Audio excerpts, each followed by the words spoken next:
Dopo una settimana di incontri e trattative, fumata nera anche questa mattina nel tavolo decisivo a Roma tra il ministro delle imprese del Made in Italy Adolfo Urso e le associazioni di categoria dei gestori dei distributori di carburante. Confermato lo sciopero delle pompe di benzina fissato per le giornate del 25 e 26 gennaio. Tanta delusione per chi, come Flavio Convento, presidente della FAIB Confesercenti Veneto, ha partecipato al vertice romano al Ministero.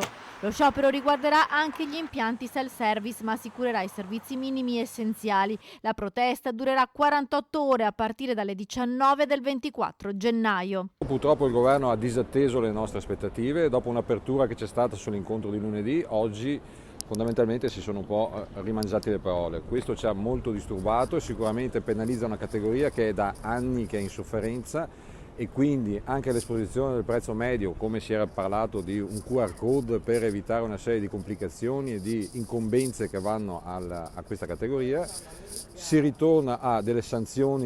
Resta l'obbligo per i benzinai di esposizione del prezzo medio regionale dei carburanti, ma la comunicazione sarà settimanale, non più giornaliere, ad ogni variazione del prezzo. La chiusura dell'impianto per omessa comunicazione avverrà solo dopo 4 omesse comunicazioni settimanali nell'arco di 60 giorni e sarà da 1 a 30 giorni. Alleggerite anche le sanzioni, che saranno da un minimo di 200 ad un massimo di 800 euro a seconda del fatturato dell'impianto, mentre prima dell'incontro di oggi raggiungevano i 6.000 euro.